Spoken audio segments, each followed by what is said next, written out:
Izin bertanya Ustaz, nama saya Riki Ramdhani Siapa dari mas, maaf? Riki Mas Riki. dari Purwokerto Ustaz.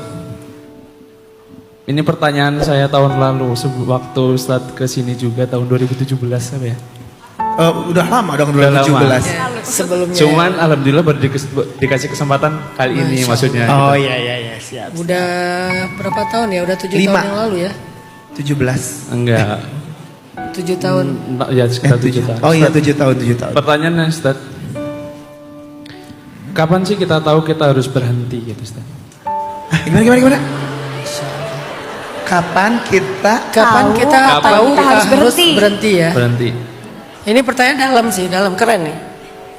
Kadang aku ini anak pertama Ustaz. Berarti kita satu frekuensi. Betul, makanya rasa sakit itu udah biasa gitu kan. Siap. Nah kadang kalau dikatakan berdamai itu yang sudah tidak merasakan sakit atau melupakan sakitnya gitu Ustaz. Makanya dari situ kadang mungkin memulai iya bisa, cuman Menyudahi. kapan kita tahu kita nih, oh udah kita harus berhenti nih, gitu Ustaz. Gitu aja sih Ustaz pertanyaannya, mohon maaf. Masya Allah. Ini mohon maaf Ustaz, aku kepo. Ini bab apa sih Ustaz? Bab perasaan ya? Bukan ya? Enggak, ini filsafat banget Pak ininya pertanyaannya. pantas. Bisa dibawa kemana aja. Oh Masya Allah. Apakah kalau kita berhenti itu kita dianggap menyerah, atau berhenti kita itu emang bagian dari kita udah mulai berdamai? Tadi ada satu kalimat, berdamai itu melepaskan atau melupakan. Berdamai itu bukan melepaskan dan melupakan. Berdamai itu artinya merelakan. Rela nggak kita dengan kondisi kita ini gitu? Nggak harus lupa dan nggak harus dilepaskan. Rela nggak gitu? Rela nggak dengan kenyataan ini? Rela nggak dengan sebuah fakta? Rela nggak dengan sebuah takdir? Kalau kita udah rela, kan arti ridho itu rela ya. Kalau kita udah ridho, udah rela, kita akan Allah bimbing untuk menjalaninya. Tapi sebelum kita berdamai atau rela, kita akan dibiarkan dalam keluh kesah kita. Keluh kesah itu banyak variannya. Ada yang merasa bersalah, ada yang marah, ada yang trauma, ada yang anxiety atau cemas, ada yang kecewa, macam-macam bentuk dari keluh kesahnya. Kenapa muncul keluh kesah gitu? Karena dia belum rela. Dia masih bertanya kenapa. Jadi ridho itu adalah merelakan, bukan melepaskan, bukan melupakan.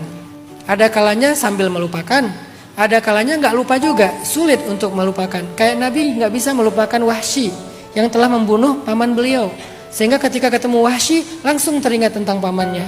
Tapi apakah Nabi sudah rela dengan kenyataan itu? Rela banget. Nabi ridho kepada Wahsy. Nabi terima Islamnya Wahsy, Nabi berikan zakat kepada Wahsy. Tetapi Nabi nggak bisa ketemu Wahsy karena itu mengingatkan beliau kepada pamannya. Berarti Nabi nggak lupa kan?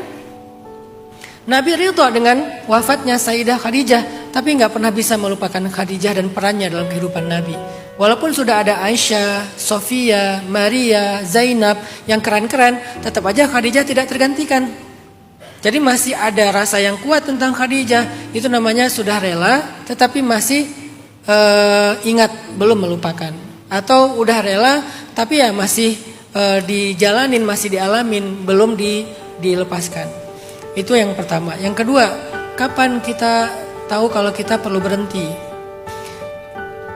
Hal yang menentukan itu adalah ketika kita memahami tentang diri kita sendiri. Ada orang yang terlalu memaksakan dirinya sampai kemudian dia baru berhenti oleh keadaan. Ketika udah drop baru dia berhenti. Ketika udah nggak punya apa-apa lagi baru dia berhenti. Ada orang yang berhenti karena nggak memahami dirinya, justru karena dia nyerah, karena dia berputus asa. Maka berhentilah karena kita mengerti tentang batas kemampuan kita. Bukan karena menyerah, bukan karena udah terpaksa nggak punya apa-apa lagi. Karena dua berhenti yang ini nih ekstrim nih. Yang satu ekstrim terlalu dini, yang satu lagi ekstrim karena udah telat. Maka berhentilah karena kita tahu batas kemampuan kita. Saya selalu mengulang-ulang quote gini. Jangan katakan iya kepada orang lain kalau kamu harus mengatakan tidak kepada diri kamu sendiri. Itu zalim namanya.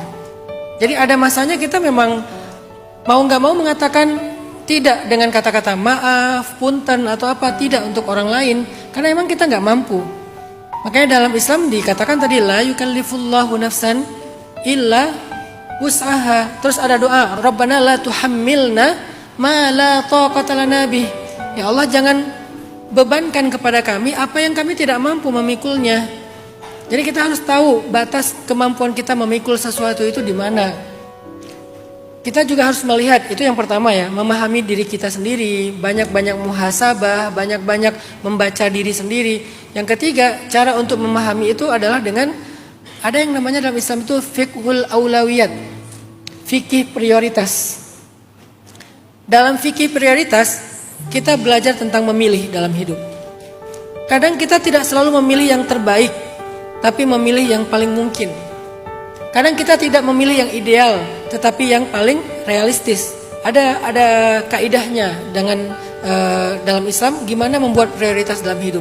Misalnya tentang berjuang atau mengganti perjuangan. Karena ada orang, kamu jangan nyerah, harus berjuang terus. Tapi ada kalanya kita bukan mau menyerah, kita hanya mau mengganti perjuangan yang lain.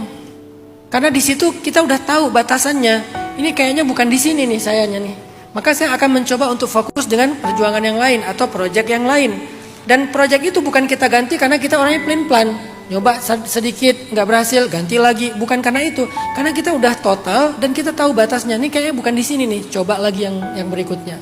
Di situ kita harus mengerti diri kita. Di situ kita harus lihat prioritas hidup kita. Kayaknya kita nggak mungkin kalau ini masih panjang. Sementara saya ada kedaruratan yang harus waktunya cepat. Jadi saya akan mengganti proyek yang berikutnya. Ini berlaku dalam karir, berlaku dalam rumah tangga. Ada kalanya dalam rumah tangga, kita harus tahu kapan kita memang harus memutuskan untuk berhenti. Makanya dalam Islam, walaupun nikah itu adalah ibadah yang luar biasa, tapi talak itu tetap dibolehkan kan, sebagai pintu darurat. Nah, kita harus ngerti kapan tingkat kedaruratan yang boleh membuka pintu darurat. Kan pintu darurat itu nggak boleh dibuka untuk penumpang yang mau naik pesawat ya, atau yang mau turun pesawat. Dia harus dibuka hanya dalam kondisi yang darurat banget. Nah, yang paling ngerti darurat itu adalah kru pesawatnya, pilotnya. Maka belajarlah tentang kategori darurat. Begitu juga dalam rumah tangga. Bukan berarti setiap perceraian itu berarti dia nyerah, berarti dia putus asa. Enggak juga. Dia yang lebih ngerti batasannya. Bahkan Nabi pernah menceraikan istrinya, kemudian Allah suruh rujuk. Bahkan sahabat Nabi dua-duanya soleh-solehah ahli surga bercerai juga, padahal baru setahun menikah. Siapa itu? Zaid sama Zainab. Jadi tentang hal ini yang paling mengerti adalah kita sendiri. Ada kalanya perceraian itu memang solusi yang tersisa satu-satunya, nggak ada solusi lain. Makanya dalam Al-Quran ada surat cerai, at-talaq. Saking pentingnya perceraian, tetapi dia tetap adalah pilihan darurat. Nah, disitulah nanti berlaku tentang kapan harus berhenti. Misalnya, saya tuh nggak selalu menyemangati orang untuk bertahanlah, jangan cerai, jangan sampai berantakan rumah tangganya. Saya pernah menyarankan orang untuk bercerai, karena saya tahu kasusnya. Apa kasusnya? Suaminya jajan, dan kalau dia bertahan, maka suaminya akan membawa pulang penyakit ke rumahnya, dan penyakit itu akan merugikan istri dan anak-anaknya. Makanya di tempat saya di Bandung kemarin sempat viral berita, ada sekian puluh ibu-ibu mengalami HIV, terindikasi HIV. Padahal mereka orang-orang baik yang nggak kemana-mana, cuma di rumah. Gara-gara apa? Gara-gara rata-rata suaminya jajan di luar. Akhirnya istrinya kena HIV. Nanti kalau istrinya hamil, anaknya juga kena HIV, kan kasihan ya. Nah, dengan kondisi kayak gini, talak adalah satu-satunya yang tersisa dari solusi rumah tangga mereka, nggak ada yang lain. Kalau dia bertahan, maka dia membiarkan dirinya dan keturunannya kena penyakit. Ya udah gimana lagi coba. Dan itu konsekuensi yang harus diambil oleh suaminya yang sudah melakukan sebuah kesalahan yang fatal. Nah, ini artinya kita bisa ngelihat kondisinya, prioritasnya, kemampuan kita dan seterusnya. Disitulah kita bisa memutuskan kapan saatnya kita berhenti.